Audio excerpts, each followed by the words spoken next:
The anti-hunter claim that hunting is not a sustainable model and the populations of hunted species will decline and no longer flourish is simply untrue.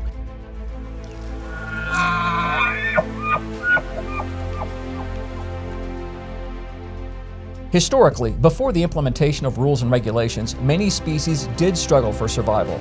In fact, at the beginning of the 20th century, several were on the brink of elimination due to the blatant and commercialized pursuits of hides, antlers, meat, and other animal parts. Hunters and conservationists took notice and called for change. They established and implemented a set of principles that became known as the North American Wildlife Conservation Model.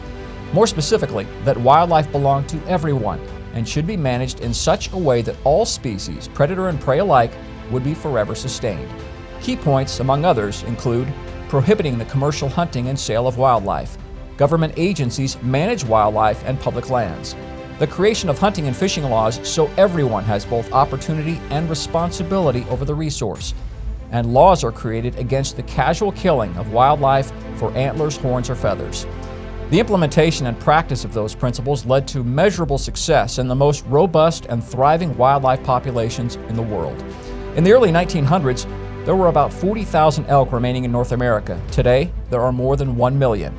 120 years ago, there were about 500,000 white-tailed deer. Today, there are more than 32 million. And hunting today is highly regulated. Each state wildlife agency has specific detailed hunting regulations and license requirements according to species sought, sex of species, time of year, time of day, means of take, and specific designated location. Hunting is also used as a timely management tool when wildlife managers seek to corral contagious disease outbreaks that may negatively impact herd strength and numbers. Wildlife numbers of elk, deer, ducks, turkeys, and other hunted wildlife are flourishing. In fact, in many places, they are the strongest they have ever been. What's the bottom line? When you take a step back and look at the big picture, it's more than evident that hunting is conservation.